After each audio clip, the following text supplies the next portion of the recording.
Palingenesis by Simon Hereward.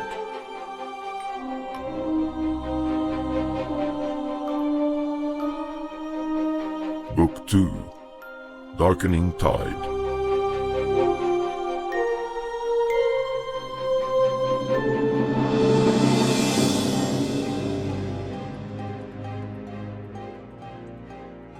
Chapter 20, Decisions. 4 days had passed, or 5 perhaps. Rune was not sure, since his last landfall.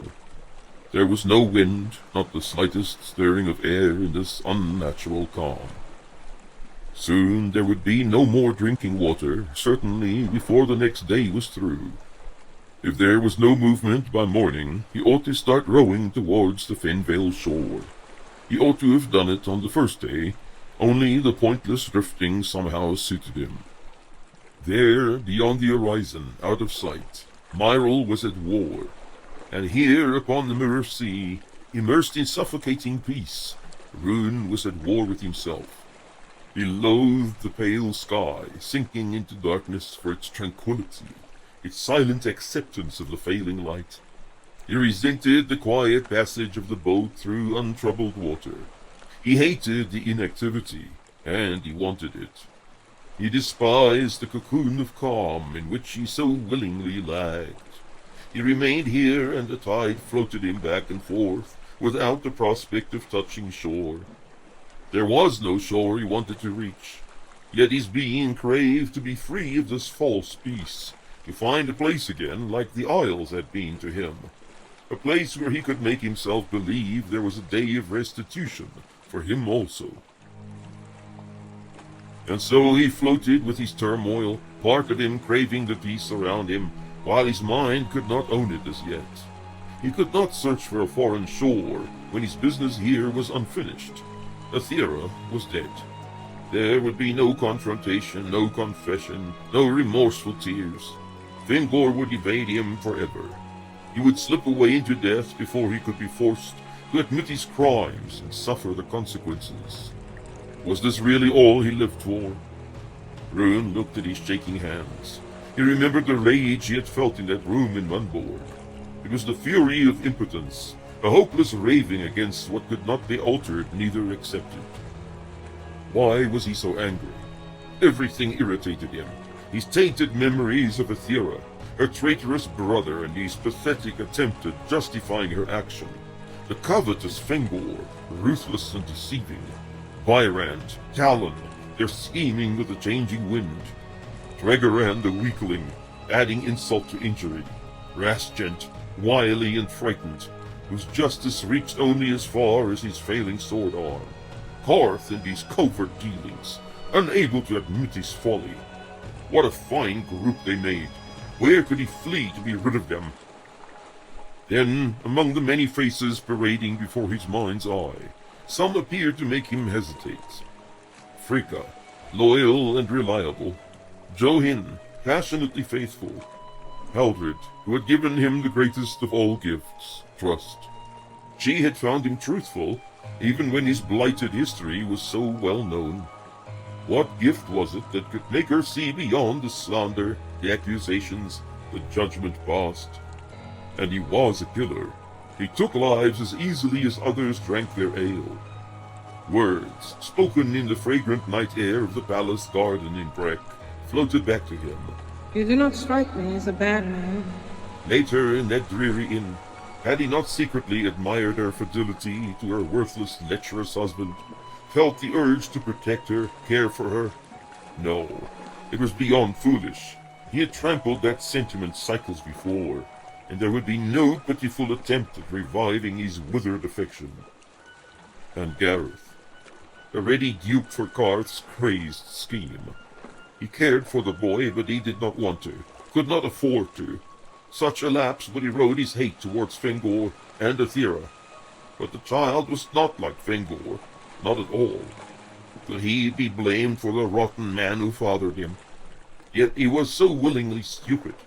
Had he not seen him with the Aronites, and with Karth, even Annick, who was perhaps the only one among them worthy of trust?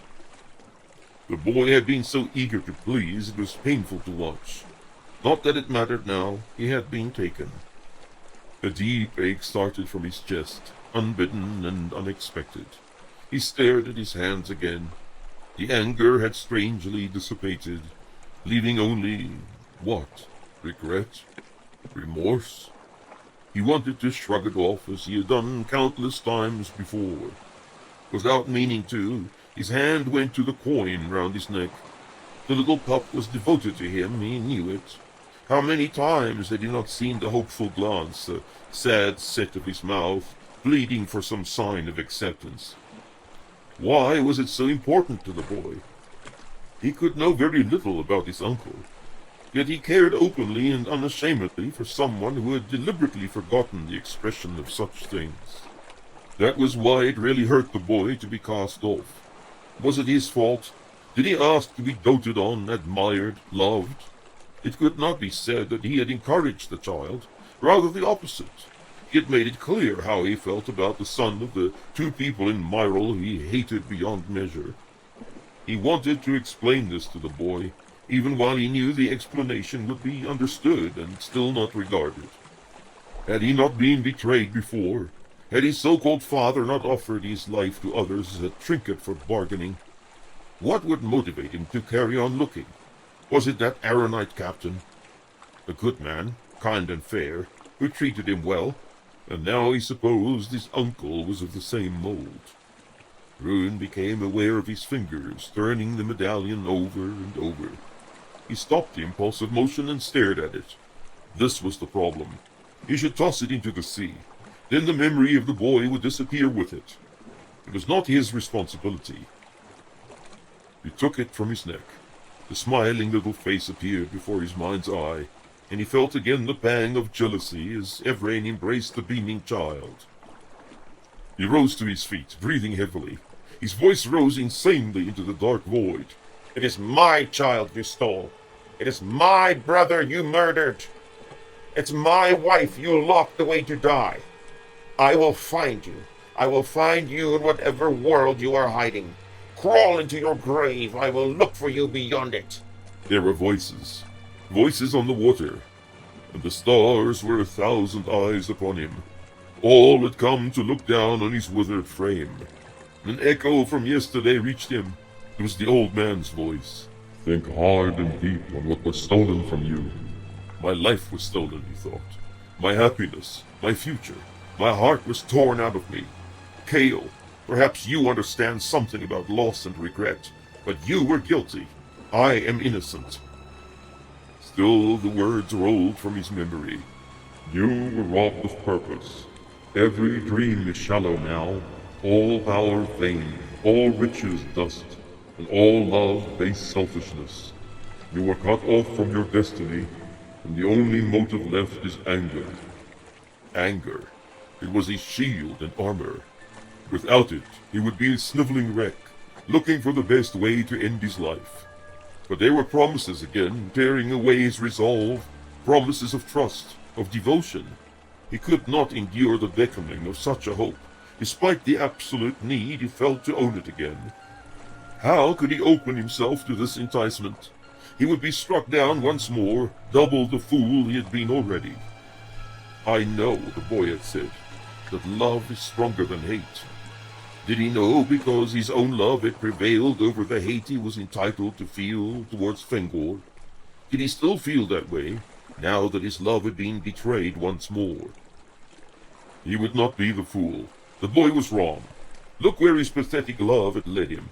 He had been thrown away to be tortured and killed. He had trusted his masters, those who would keep him safe. That foolish trust had broken him. That was you. You were supposed to keep him safe. I told him to stay away. I gave him no reason to hope. You betrayed him, and you want to accuse others. It was suddenly difficult to breathe. What do you want from me? His voice drifted off into the night. What do you want? No one responded this time, but he knew the answer. Honesty. Look about you without your veil of selfish hate. Be brave enough to see what's really there. What was really there? He had a long list. Injustice, betrayal, greed, envy, violence, cruel murder. All the evil of a king who would not allow his brother anything. And the weakness of a woman, a sworn devotion, a supposed undying love. That was the reality of his life. And in my role there was only more of the same. Self-serving masters, who held the land their possession and the people their capital. And if he had guilt now, they had forced him to it. There was no choice but to be base in a base world. Was that enough honesty? It was not. He knew it. There was the memory of love. He had betrayed it because he had believed himself betrayed. Had his love for her been real at all? How quickly had it turned to bitter spite? How soon he had cursed her and her king? Would love not have endured beyond that betrayal? Another whisper reached for him. She spent all her time hidden away, searching for you. It was Gareth's voice, from Munborg. You did not see what she suffered on your behalf. This came from Garelane in Gilreth. Whose love was really in question?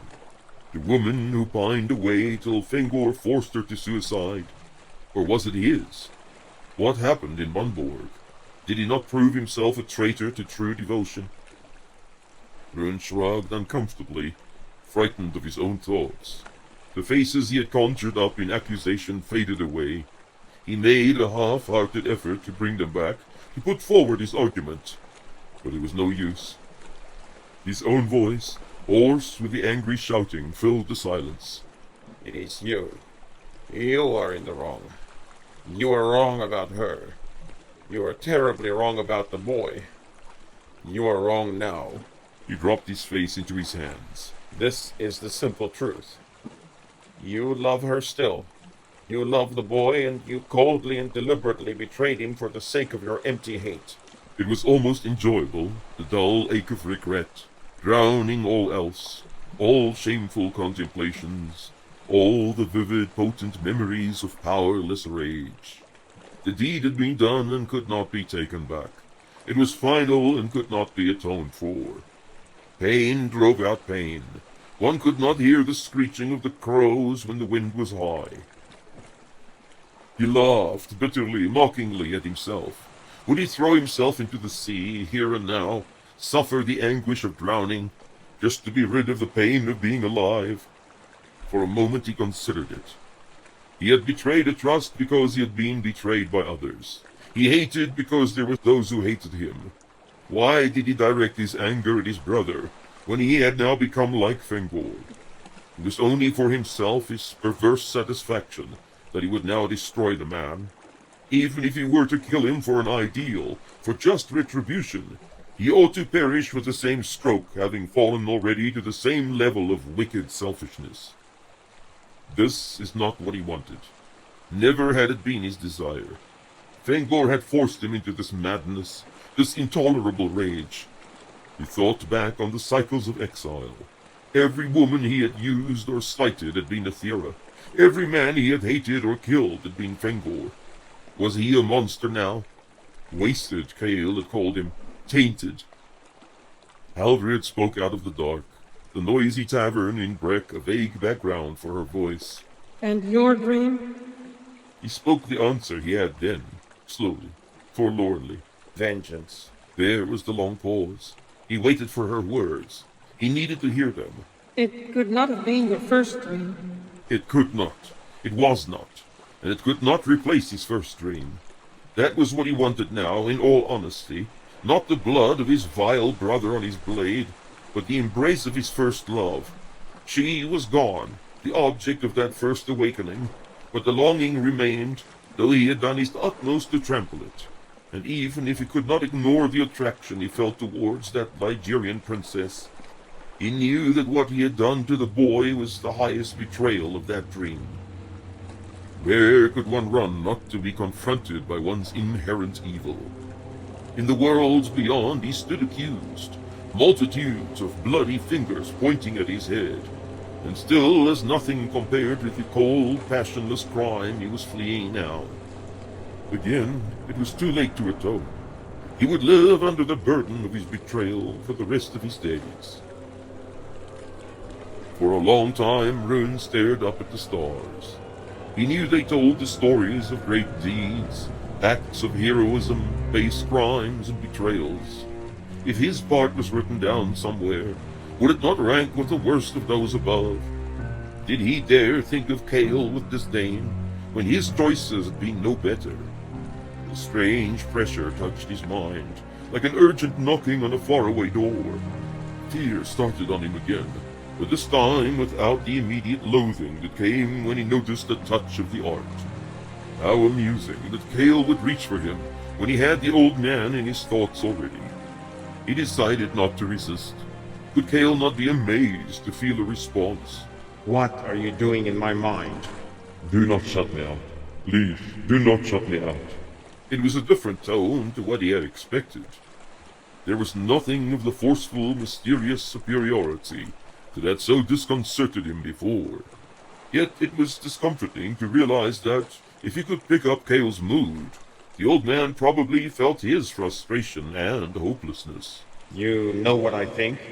Only what you direct at me. You cannot pry secrets from my thoughts.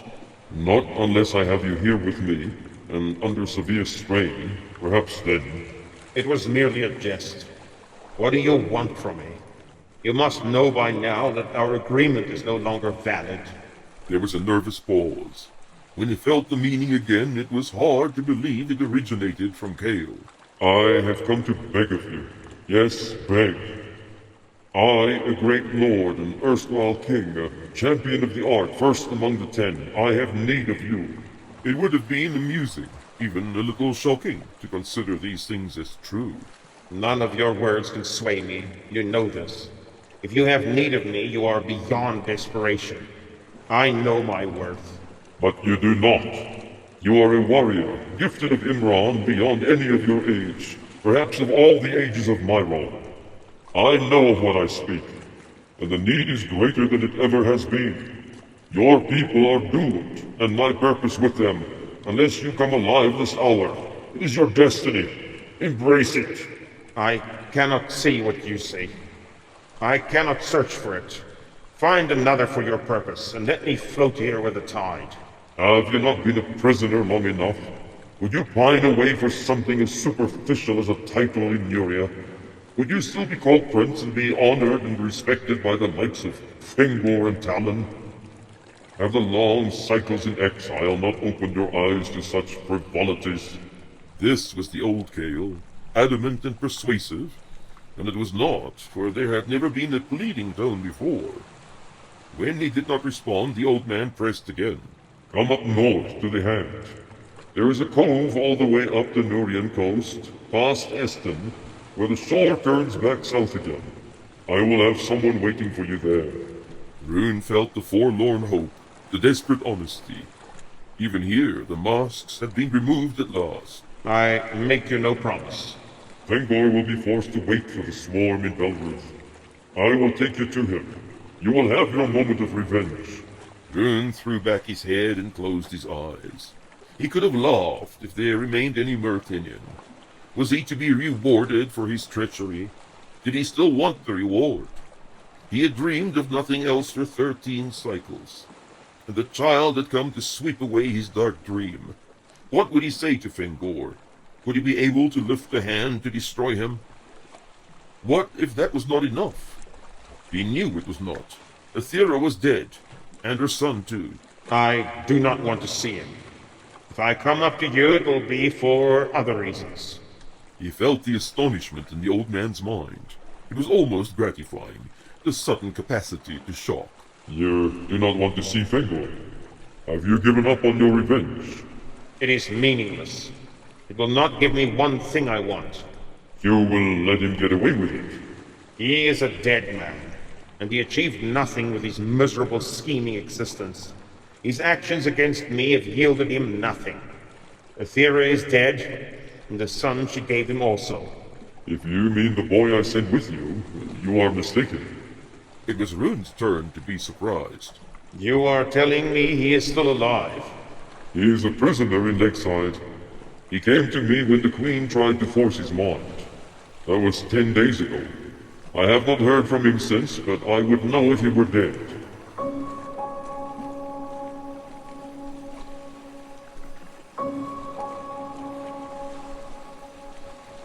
Rune sat hunched over. He realized he still had the boy's coin in his hand. You blame me for his capture. You are angry with me. I am disappointed, but... and I am sorry to lose him. It was a risky business in Munborg. You will not fetch him back. The gate to Lakeside is closed for me. I cannot enter it with the Queen there. The ache rose up in him again. He will die there then. There was a long pause before the reply came. I have no one who could enter that place and come out alive. Rune responded without hesitation. I have done it. The water lapped around his boat, considering this. You would go back there for Fengor's son? It matters not whose son he is. I will go back there for him. Another hesitation, as if Kale had mixed feelings about this reply. Rune felt that the old man was touched by the gesture, even if that had not been his intention. They did not know about you last time. They will not expect me, not after Munborg. Hope then that Malik has left the city. He has not forgotten you. Avoid the Queen at all costs. She is not to be trifled with. I need not tell you that the risk is great. Hope. Yes, he would hope again. He would run the risk of loss, even of his life. For without hope one might as well not be alive at all. Rune was overwhelmingly tired. He longed for sleep as a release from the constant struggle in his mind. The boat was not going anywhere. He would think about making for the shore in the morning. Once more he lay down in the belly of the little craft, pulling the cloak over his body against the fresh night air. Few hours remained before the sun would wake him. The last thing of which he was aware before sinking into sleep was the amazing relief he felt that the time of decision was over. There was a reason now to reach the closest shore.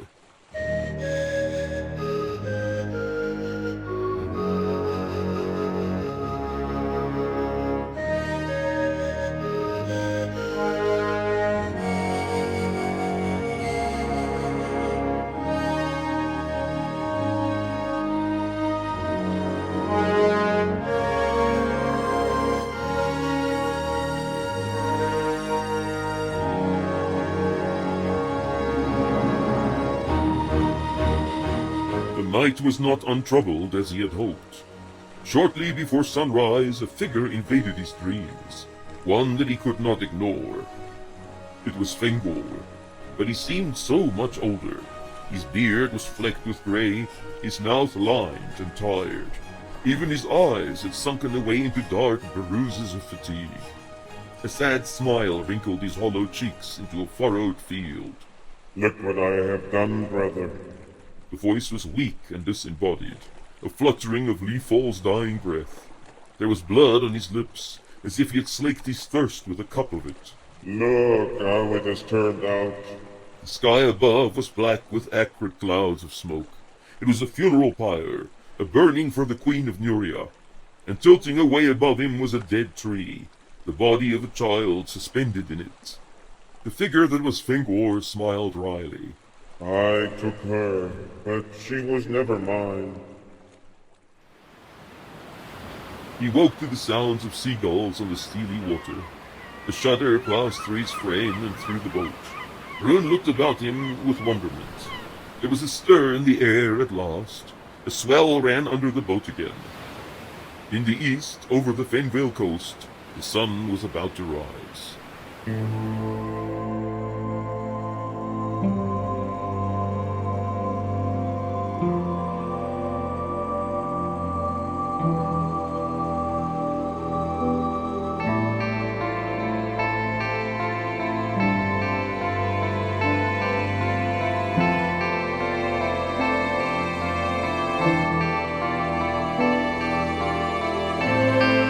Gareth crawled away from his rotten bedding before they could pour the buckets of water over him. He should have remembered they were coming today, but time was fading into confusing sessions of hunger and sleep. It was not so simple to keep track anymore. When the guards departed, he wiggled out of the wet clothes and wrung them out in the furrow. Then he rushed over to the bedding and crawled into it shivering. How he appreciated the few rags now. It had been worth all the pain, this gift from Janos. He was glad he had been able to help the old fellow. Or had he? Was the man not merely a dream he had conjured to fill the empty darkness? Of course not, he smiled to himself. There was the sacking to prove it. Was it morning or evening? He glanced over to the door. There was no bowl. It had to be evening, he decided. He was aching with hunger. Tentatively, he pushed his fingers into the hollow beneath his ribs. The poor rats, there would be little left for them by the time he was dead. What would it be that killed him? The collar or the lack of food? Perhaps it would be both. But he was the only one to blame. Such a little fool, to go back to the inn that night. He had wasted his chances till then, and the last desperate attempt had brought him low. No one would come. No one even knew that he was locked away in the earth. The dreams would end now, in complete darkness, and trouble him no more. He had failed, a weakling unable to aid or defend the sufferer. The man had not turned. He had not. Alone the captain of Arran had reaped some benefit from his presence. Evrain of Kiel was whole again.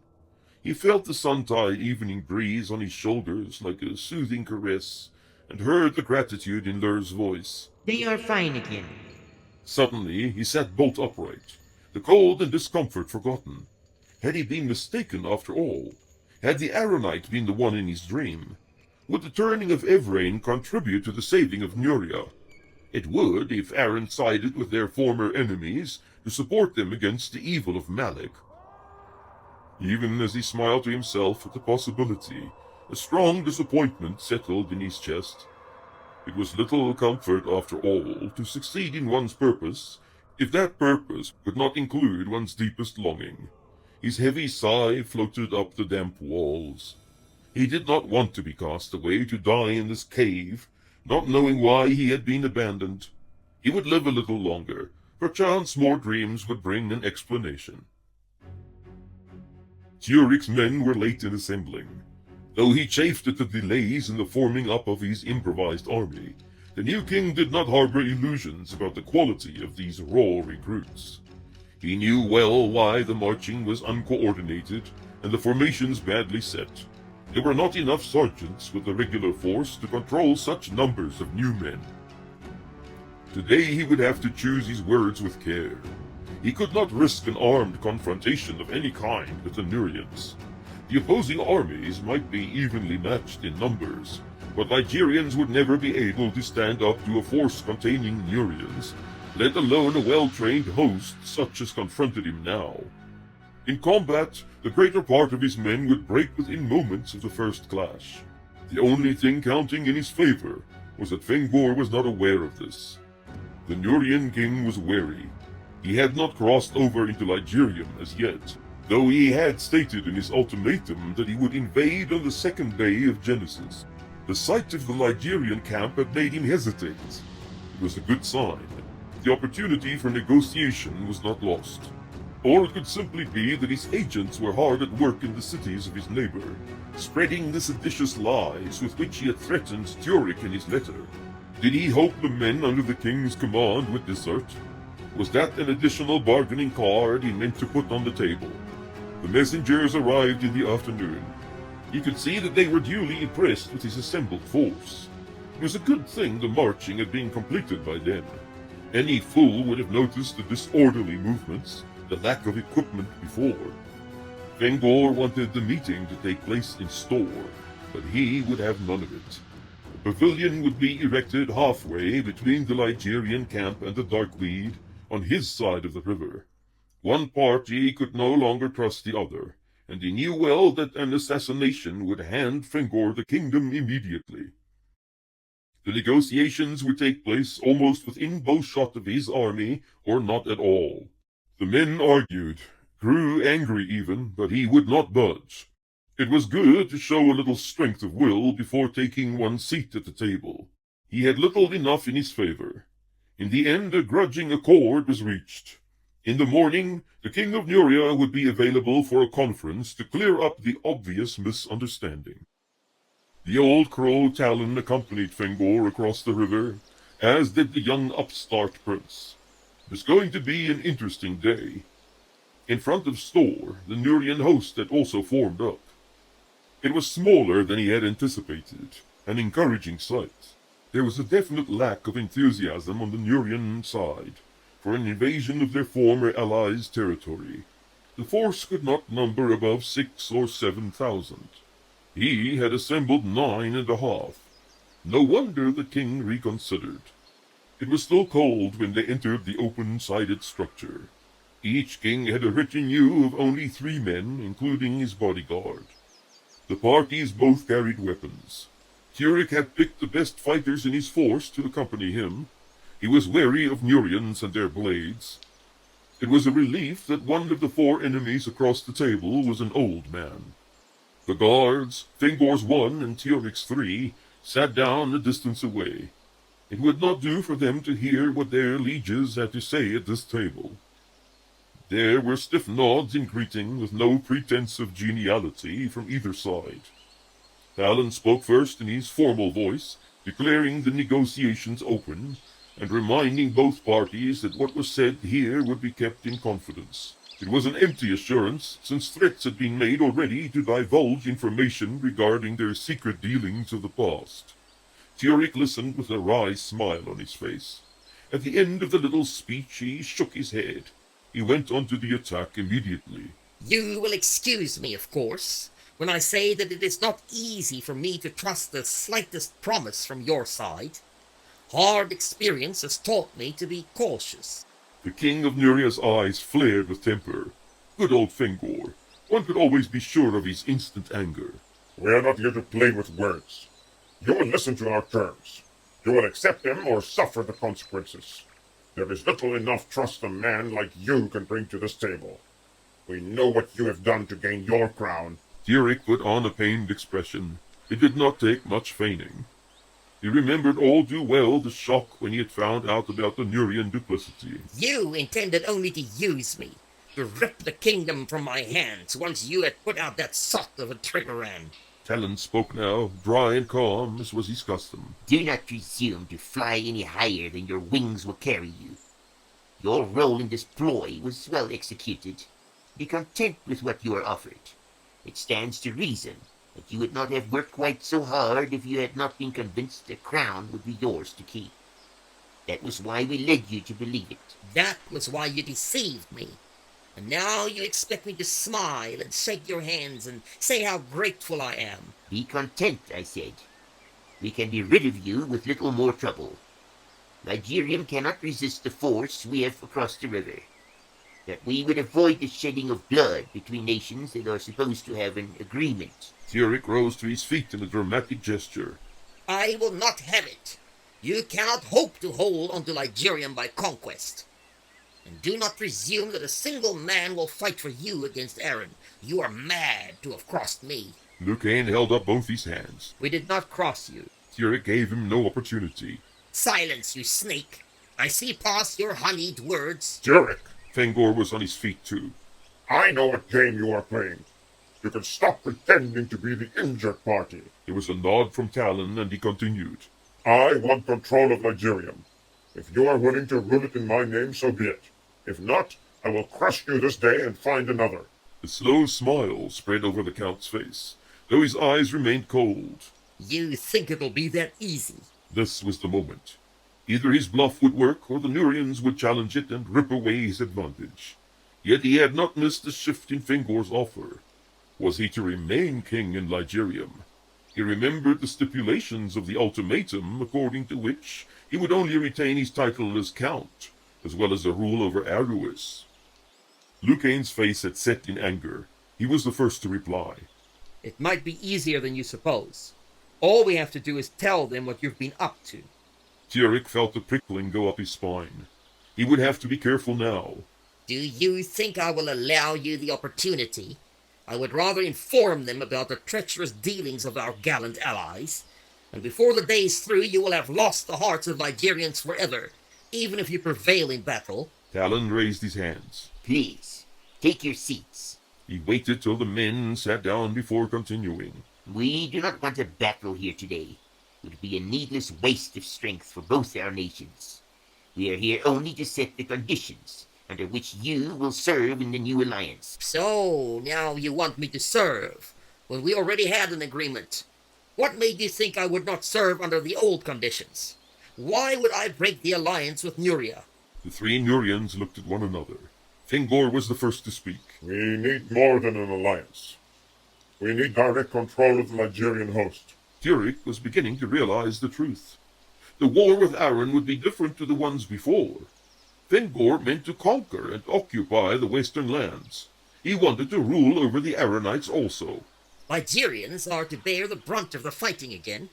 And when you have beaten the forces of Aaron and executed their king like you did with Borgrest of Lysan, you will probably expect the Ligurians to remain across the sea as an occupying army.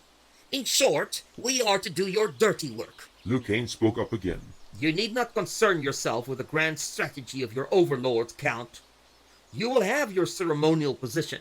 That should be sufficient to entertain and impress the ladies in Aruis. Turic thought it best to ignore this remark.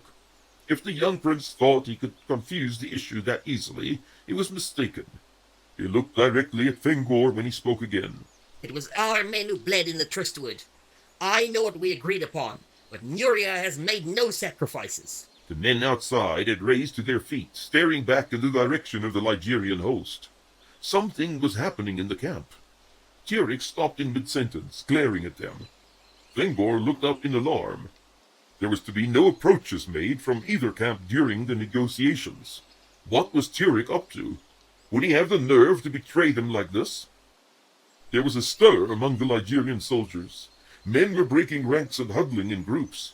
The sergeants seemed to have left their posts and moved to the rear.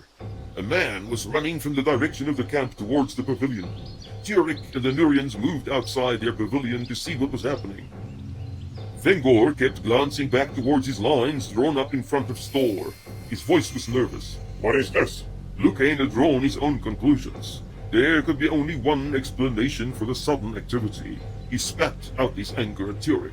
You bastard-born filth! I will have your head for this treason. Hands flew to sword hilts. Fingor prepared for a hasty retreat towards the bridge, but Turic had raised his hands. Wait! This is no act of treason. There is something amiss in the camp. Lucane was still red in the face. Yes, quite likely. What is it? Did you forget to pay them? Talon put a hand on his arm to silence him. He spoke in low tones still. If you serve us ill, you will not survive this day. Turic stood frowning at him. Please, believe what I say. I will send back one of my men so the rules will not be breached. He proceeded to call to his guards, instructing them to lay their swords on the ground. One was ordered to return to the host as the messenger came up in a hurry.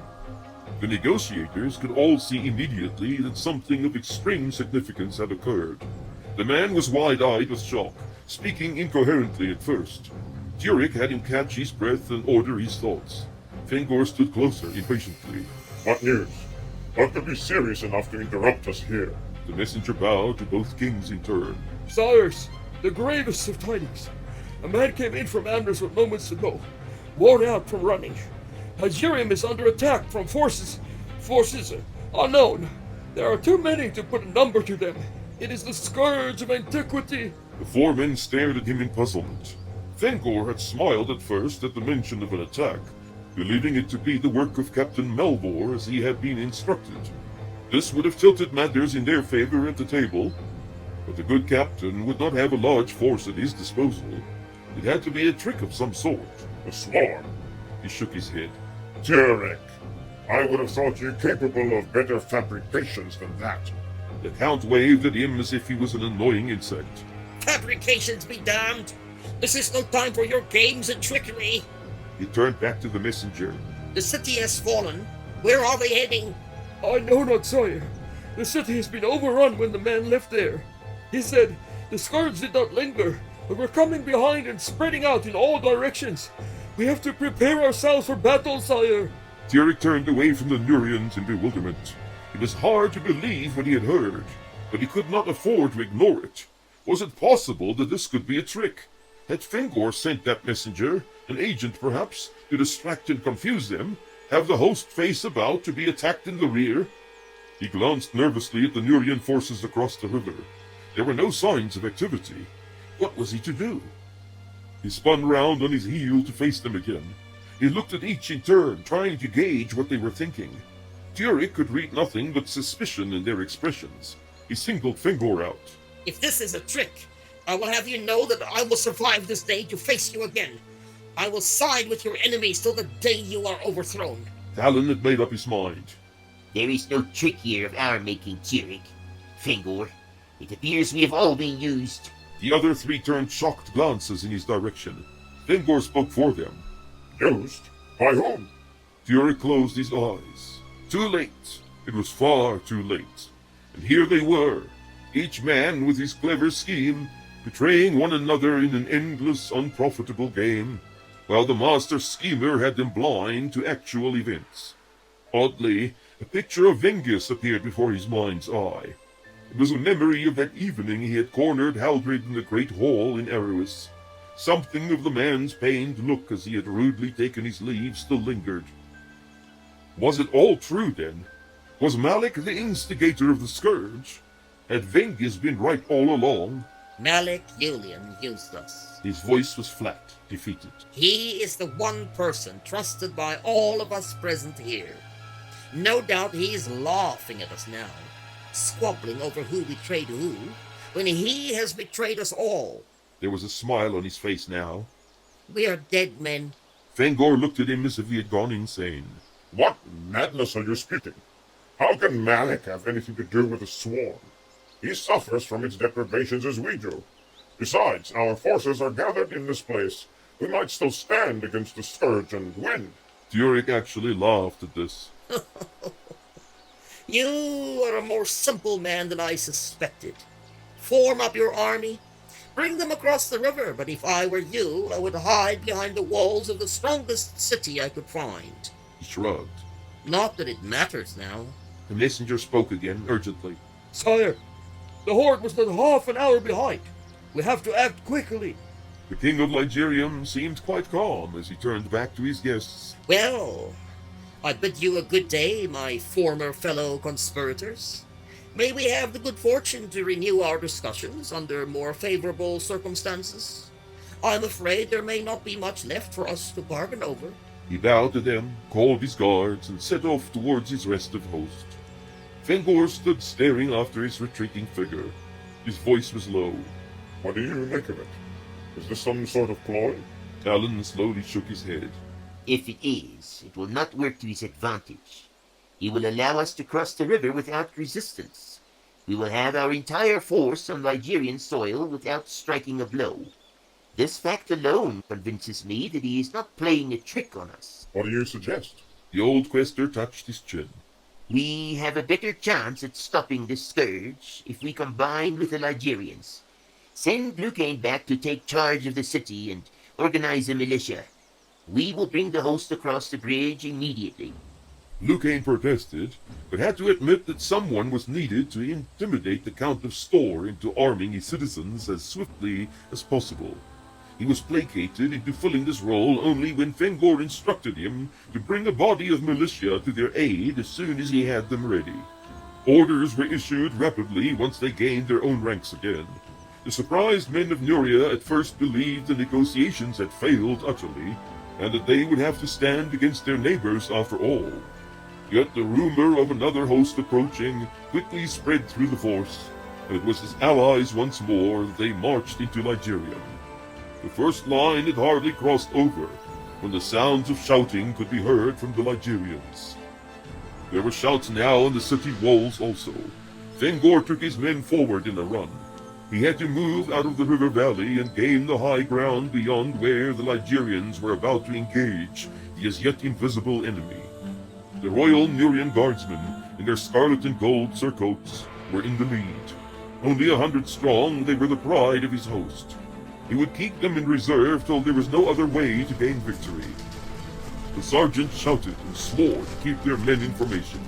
As soon as they had crossed the bridge, hillmen from Belruth moved in columns to both sides of the roadway, allowing others to move up. The Nurian host reached the abandoned pavilion, and Fengor pulled his guard to the side. sounds of battle drifted down to them from the hills, where the Ligurians had made their camp. Among the tall trees, one could already make out the struggling figures. Fingor watched in amazement. They were running away. The Ligurians among the trees were fleeing the battle already. Trumpets! 3 men stepped up with their instruments. Sound battle formation! The notes rang out. He could delay no longer. If the Ligurians were breaking, his army would not reach the high ground in time. They would have to form up here or be caught in their marching columns. Slowly, the unit spread out towards the sides of the roadway. His left flank rested on an outcrop devoid of trees. The right was struggling through a ravine. This was not an ideal position for a defense, but it was too late to pull back now. He looked back towards Stor. The last of his men had crossed the bridge. Perhaps Lucain could perform a miracle within those walls and bring him a stout reserve before the battle was over. There were different sounds now, rising above the shouting of the soldiers and the clash of arms. Piercing noises, high-pitched and inhuman, like the scraping of innumerable insect wings, congealed together into a nerve-shattering din.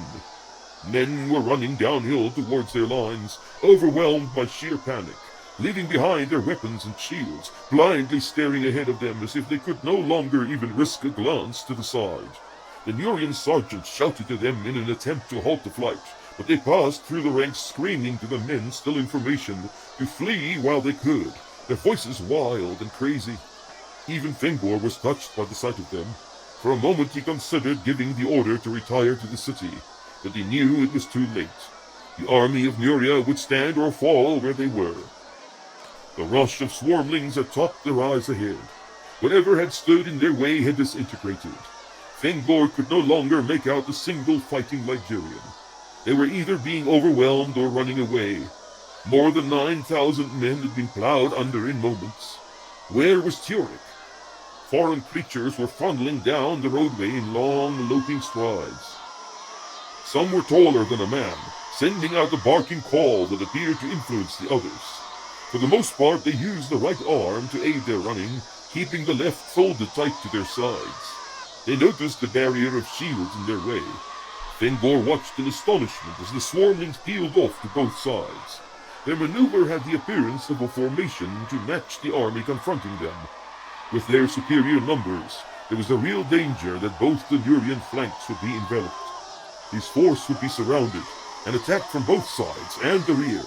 He would have to bring in the wings and form a square, but with the creatures moving in for the attack, it was too late for such a maneuver. He felt the beginnings of panic. Frantically, he ordered the third line of his center to the flanks. It was dangerously thin in the middle of his formation now, but the horde would not outflank him so easily. The last of the Ligurians were torn to pieces in front of their eyes. Now his men could see the reason for that passive left arm. It was used as a spear, thrust through the body of the victim, while the claws on the other hand or the fangs went for the throat. These were beasts without skill. Their ferocity and swiftness were the only advantages they possessed. The first of the swarmlings struck the Nurian shield wall with a resounding crash. Their unarmored bodies fell under the blows and thrusts from blades and spears. Fingor took heart. If the wall held, the horde could be stopped. It was fear that had defeated the Ligurians so easily. They had broken their formation and had been overwhelmed. This would not happen with the better disciplined and trained Nurians. The press became terrific. There was no end to the advancing creatures. Carcasses piled up in front of his wall of shields. His men were forced back in order to keep fighting effectively. Like an incoming tide, the swarm collided with his host, recoiled and looked for an alternative way past.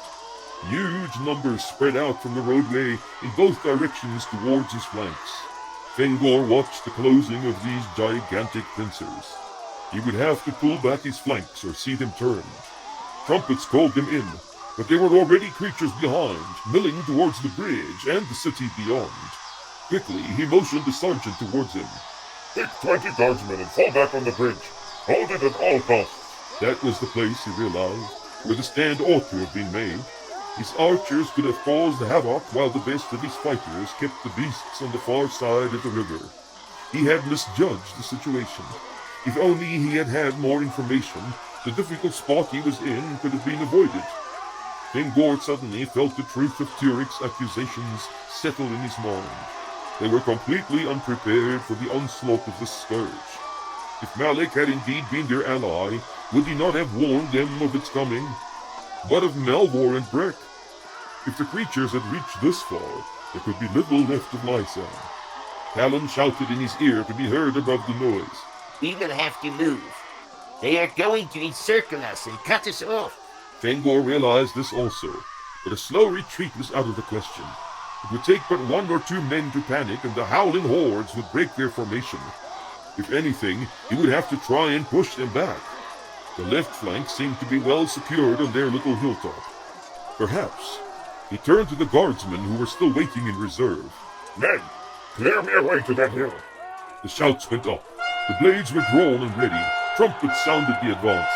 The royal guard charged forward, cutting their way through the horde. The progress was slow, for the swarm did not give way as an enemy army might have. The creatures died in their dozens and scores, clawing, thrusting, hacking at anything human. Several guardsmen had disappeared into the mass before the hill was reached. Fengor watched in dismay as the remainder of his force tried to follow suit. The creatures seemed to grow more vicious and frenzied as time wore on, and they smelled the blood on the battlefield. Many clambered over the fallen to leap onto the moving formation, and even if they were instantly skewered, gaps appeared through which others could reach the armored soldiers. Men started going down in significant numbers. It was impossible to keep the formation tight now, with gaps appearing everywhere. Fengor was reminded of a small island in the flooding river. Its sides constantly eroded away by the rush of water. The right flank had almost disappeared before the hill was reached. The king could not do a thing to aid them. There was little room on the mound. Dying and wounded men crawled into the ring of shields in a vain attempt to get as far from the swarm as possible. Fengor organized his men as best he could. They had the high ground now. Here they would hold back the tide. Men were watching from the city wall. The colors of the Nurian host stood out clearly among the multitudes of dun creatures swarming around them. The landowners, the men of business, the common craftsmen, all stood stunned in the face of such an impossible sight. The city itself had come to a standstill. There was no more traffic in the streets, no more animated conversations in the alehouses, no more bargaining in the markets. Alone the prince was dashing about, shouting at anyone able to bear arms in his opinion, growing ever more frustrated by their tardiness or indifference. Lucain could not believe the people of the city would simply stand by and watch their king be trampled by the swarm. Did they not realize that it would be their turn next? The count and his retinue had shrugged at him in a helpless manner when he had demanded that they raise a militia to aid the king. Storr had already sent out his fighting men with Fengor. There were no more to be added. He had lost his temper then, cursed them to the pit, and called them cowards. At the city barracks he found a trumpeter and a few guards standing about. He had the herald sound a general alarm and call to arms. The guards he ordered to break open the armory. There was not much remaining inside it. All the bows were already in the hands of the men on the city wall. The spears and swords still in racks were barely serviceable.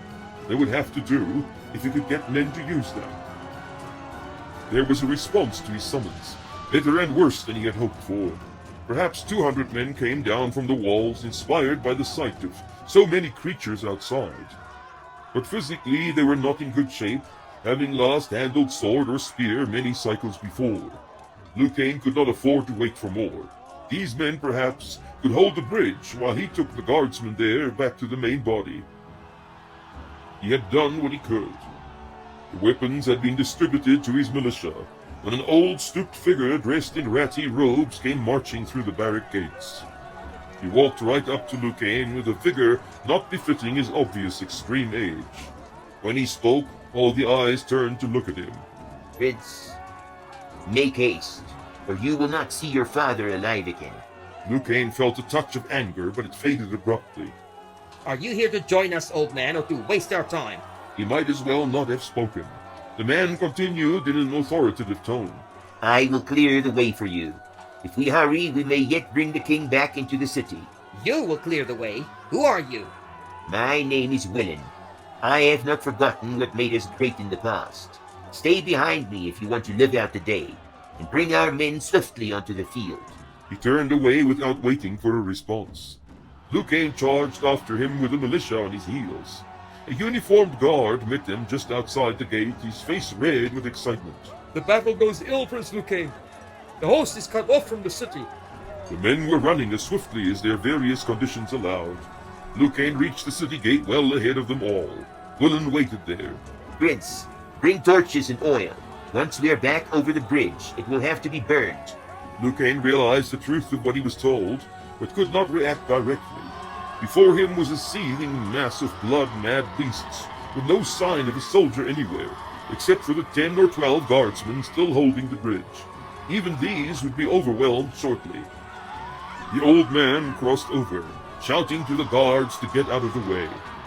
Willen of Store picked up a handful of dirt from the side of the roadway. He paused for a moment as if to gather his thoughts, then he tossed it into the air. There was a sound like a thunderclap, and the earth heaved beneath them. Lucain was thrown off his feet behind, his ears ringing. The guardsmen were flat on their stomachs among the crawling creatures, dazed and confused. Swarmlings were scattering away from the bridge, where 2 score lay broken and mangled, their limbs twisting away from snapped spines. The old man took a few steps towards the carnage. Again he paused. This time he pointed into the thicket of beasts, the glint of crystal on his fingers, and spoke a single word. Instantly, the air grew tight and restrictive, like a shrinking canvas on a screen. A blue bolt of fire leaped into the ranks of the swarmlings, passing from body to body, leaving a black gaping hole as it cut through.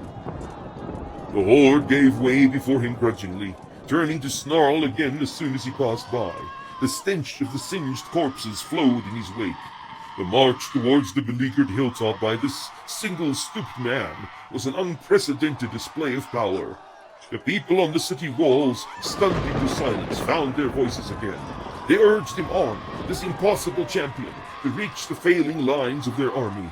Spears of blue light stabbed out around him, cutting swathes into the swarm. He was almost there.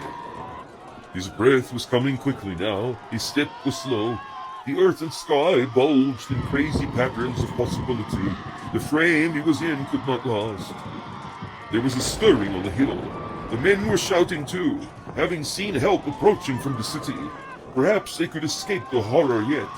They attacked the creatures between them and the faltering figure, opening a path for him. Willen stumbled into the circle, hardly able to stay on his feet. Fengor had recognized him.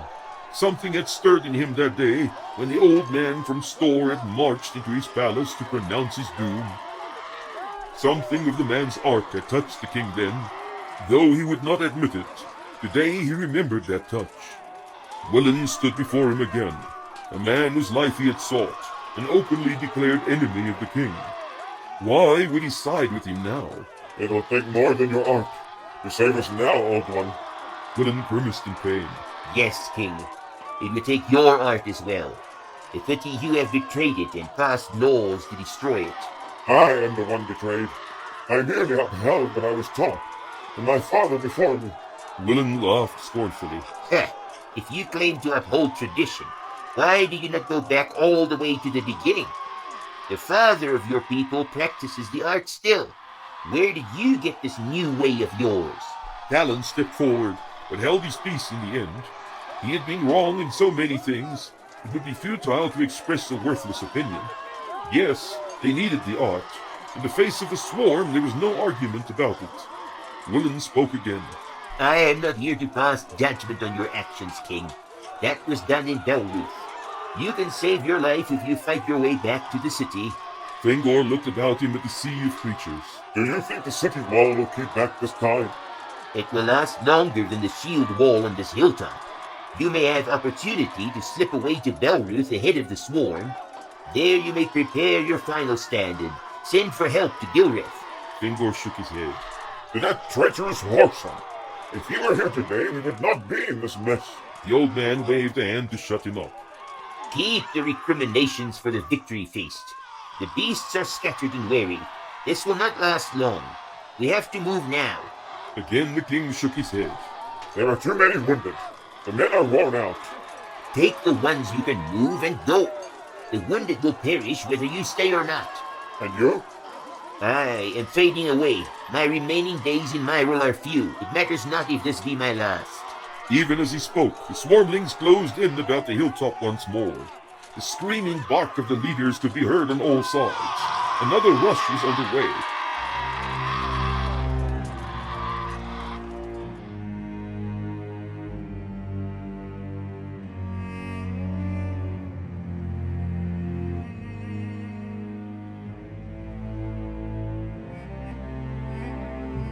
Clouds had gathered from the west. A freshening breeze bowed the hill grass and trees before its cold breathing sigh. No one noticed the signs of this rhyme-song invasion, nor the threat of heavy weather. The men of Nuria were fighting for their lives, each one already convinced of the futility of their struggle. Fengor fought among them, his blade as bloody as the next man's, staggering with the same measure of fatigue, the same desperation keeping him going. The king's shield had been torn away, his left sleeve was saturated with his blood, dripping unheeded onto the soil of Ligurium. In his mouth was the taste of his funeral ashes from the burning he would not receive. Even his body would be a prize to the mindless enemy horde, but his thoughts were far away on the tricks and false promises of the deceiver. He had played the game so long, blaming the murder of Galad on Rune, fooling Turik into betraying Tregoran. He had fought with the weapons of his adversary, but not as the master. This day, finally, truth had caught up with him. The cold rain swept in over the fallen and struggling bodies. One after another they succumbed. Willen, striking once or twice more, fell forward and did not move again. Talon went under, screaming powerless curses, and at last the king of Nuria felt the blade slip from his fingers and the cold, hard touch of death upon him. Almost at the same moment, Lucain fired the bridge and pulled his few remaining men back through the city gates. Oily smoke reached up into the sky to mingle with the dark, descending clouds. To all who watched still on the walls of Store, it had the appearance of a funeral pyre.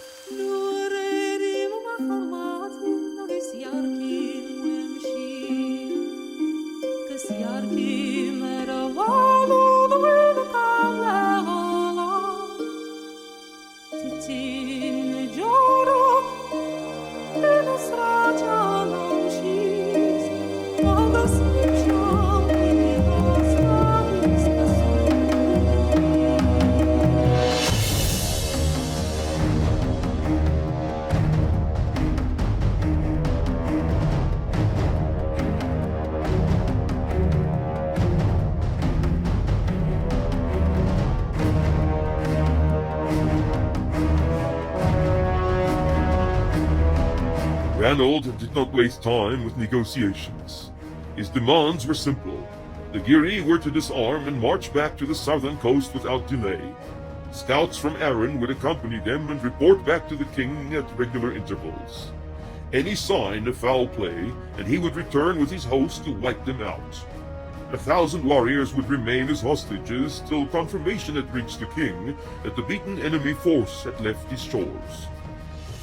Ranald prudently reached a secret agreement with the Giri warlord, according to which he promised support for a breakaway from the Gudrid Empire.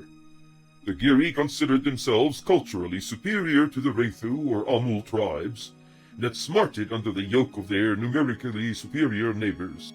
Now that they had been led into a disastrous campaign, it would be desirable to cast off this yoke. There could be no more argument that the greater empire was to the benefit of all. If the Amul could be defeated, the Federation was ready to reclaim its independence. Arryn would naturally welcome such a development. A divided Southland did not pose a threat to its security. Future agreements for trade or even a military alliance was not excluded. In the early morning hours, the host would set out for the rock. The distance could be covered in half a day, but the men needed rest after their supreme effort during the day and little sleep the night before. There was a victory feast that night. It did not lack in enthusiasm and jollity, even if it was a little subdued, with a long march to the rock waiting in the morning.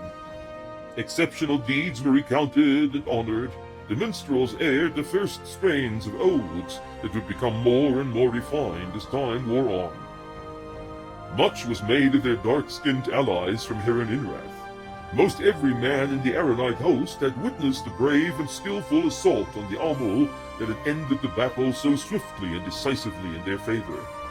The disciplined quality of these men, heretofore unknown, was a source of encouragement to them. Such allies, though comparatively few in number, were most welcome in their struggle against the hordes from the south. Anik and Bior were introduced to the commanders of Aran, who needed no prompting to express their gratitude and admiration. Ranald smiled to himself at the sight of his lord's eager appreciation of what he knew had been a powerful display of the forbidden and distrusted Viran art on Aranite soil. Times were changing, without a doubt. Anik gave him a brief account of the battle on Heron-Inrath, as well as the estimate of the numbers they were facing at the rock. I would march for the fortress as soon as possible, King Ranald. These Amul do not know about halting an attack once it is underway. Even if you strike down 1,000 within the first hour, there are 10 more thousands to take their place. They wear you down till you can no longer hold your sword. They do not relent unless it is by their choice. Your garrison there will be overwhelmed. We are moving out as soon as the men have had some rest. I believe you are in need of the same. It would not do to arrive at the rock, and we are in no fit state to fight. Anik nodded. The memories of the struggle for fur had made them apprehensive. Ranald was right. The day's work had left him weary and worn, and the warriors they would have to face in the morning far outnumbered the conquered forces of the Giri. The king had turned his mind to other matters. What of Lord Karth? Will he join us here at the rock? I have received tidings that he will land in Aran within 3 days. That is excellent news. I am most eager to meet him. Aran owes him, and you, a great debt. Anik smiled. Not so great. If your fleet never supported us at the Witch Isle, most of the men you saw in action today would have perished there, including me. Your captain supplied us with enough transport to take off all the men at once. Then he kept the Sea Raven traitors off our backs, not to mention the war canoes of the Amul. There's a man that should be honored with the rest of us. Glad to be of help. Ranald considered what the Viran had told him. He had been right to trust Evrain with that tricky commission. He was not merely a brave man and able, he was intelligent enough to conduct an independent operation and procure the means with which to conclude it successfully. The Aranite host started out eagerly in the morning. They were encouraged by the victory, even if there were many bruised bodies and aching limbs. Ranald watched them surge forward to another battle. This time the enemy would be more than twice their number. 1,500 of his fine fellows would never march again. Over 2,000 more could not continue the campaign. These wounded were left behind in the camp. Lord Karth's men had arrived in the nick of time. The banners streamed towards Aran Rock. It was suddenly cold, as if the hold of Rhymesong on Myril had not quite been broken as yet. Ranald pulled his cloak about him. Victory was within their grasp, but they would have to earn it. If he did not move at all, there was little pain. The problem was his heartbeat. The tiny jerks he felt as the blood pulsed through his body brought the ache out of a dull, paralyzing numbness to stab his neck and spine as if 1,000 fingers pressed on bruised flesh. Gareth knew that he would not be able to walk out of the dungeons, even if they opened all the doors for him right away. He was weak as water, using extreme effort to crawl over for his morning bowl of gruel. He decided there and then to move his bedding closer to the door. The bowl would be within his reach as soon as they shoved it through. He slept most of the time now. Sometimes he was not sure whether he was thinking of something or dreaming about it. Just after his meal, it was easier to fall asleep. There was one fewer ache to trouble him. This morning, however, he felt deserted, alone. Janos had not returned since he had told him what his name was. Perhaps he had found the thimble or the crack in the fallen walls of his house on the cliff, and gone to look for it. Maybe he would come back again with apples and berries and a roasted leg of mutton. If he could see the sky just one more time. Janos. He sighed. Even the crazy old man had abandoned him. Gareth pulled the ragged sacking close about him and waited for the escape of sleep. It was a beautiful place. Gray-white sandstone outcrops overlooked the sea. Everywhere the greenery flourished, like a natural garden of perpetual suntide. Only in the carpet of dry needles or the dead leaves heaped around fallen logs could one find suggestions of colder, harsher times. The air smelled of fresh soil and growing herbs, intermixed with a salty touch of ocean. Small clouds had formed, remaining perfectly stationary in the balmy, windless sky. There was a house, too. Not a king's house, as one would have expected, but a simple dwelling fashioned from the same greyish stone of the area. It stood on one of the hilly promontories, with a pathway down to a sandy cove, where a boat had been pulled out beyond the reach of the tide. The path was well worn with the footprints of children, boys who played in the waves or sailed their little craft round the headlands, girls who collected shells in their little white aprons. Their laughter sounded still among the rocks, when the tide came rushing in, spilling sunlight onto the sand. Janos lived here for 1 10-day every season, tending his garden of herbs, his vines, his family. But the shadows had grown long, and the people of his domain disappeared, even before the roof caved in and the stones in his walls moved about. The waiting wife and beautiful children fled before the soldiers came, for she had a touch of what had raised him up as a shepherd king on this fair shore. But it was all in vain, for he did not return. He was lost to her, though she knew he lived still. Men no longer had their dwellings in these inhospitable parts. The high fields were trampled and overgrown. The orchards were wild and slow to yield. The waves washed onto a shore of silence and solitude. Only one man had returned from the forgotten past to look upon its beauty one more time. Janos turned to look at him. His sunken cheeks were wet with the tears of many cycles. On the stone floor of his fallen house, he knelt down to press his hands upon it. There had been life here once, and warmth, the joy of companionship. A smile formed on his lips. Herbs were growing through the cracks and in the walls. He knew them still, and all their uses. Janos beckoned to him. He opened a bag and rummaged through it. Eagerly he reached for old, dry leaves about him, his voice hollow in that far place. I will show you how to prepare it. The wrinkled old hands moved swiftly and precisely, placing a quantity of the dried herb in a mortar he had taken from the bag. A little oil was added from a flask. Vigorous mixing followed, water was poured in, another herb was selected, crushed, and sprinkled into the infusion. Now you leave it in the sunlight for 5 days. Boil your water and add a few drops per cupful. He smiled again. The cliff top moved away, and the wind was blowing harder and harder till it whistled in his ears. Far out on the sea were a tiny boat and a man in it, sleeping. Over the land clouds had risen dark and ominous, with thunderheads like dragons and tongues of flame leaping to the earth below. And the land was burning. The people ran and screamed, but the flames rose to devour their homes and their fields. A red glow covered the shores all around the sea. Through it all walked a man. Rain, he thought, but it was not. A sail flapped in the gusting breeze, the blade of stars. Over the sea it came to hold back the tide, and there was a hand at last to wield it. A cry broke from him, desperate, like in his first dream. It was the call of blood and belonging, a summons to purpose. The head was turning. It was turning to look behind. Had he been heard?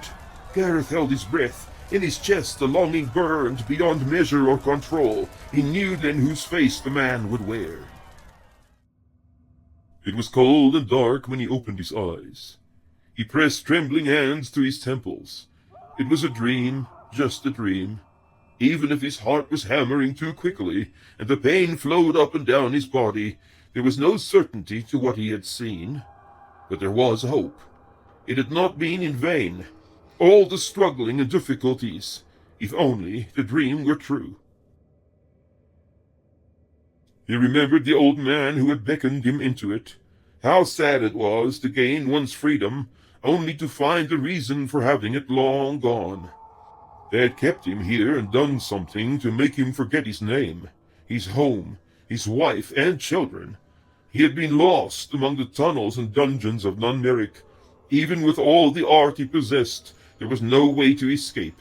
He had nowhere to go, no place for his mind to fix on, and his strength wasted away through the long, long cycles. Janos of Lovinium had found again his name and his power, but the worth of it was long gone. Would it be any different for the turning man? Would it be that his reason for turning had already slipped into the mist of the past and could never be owned again?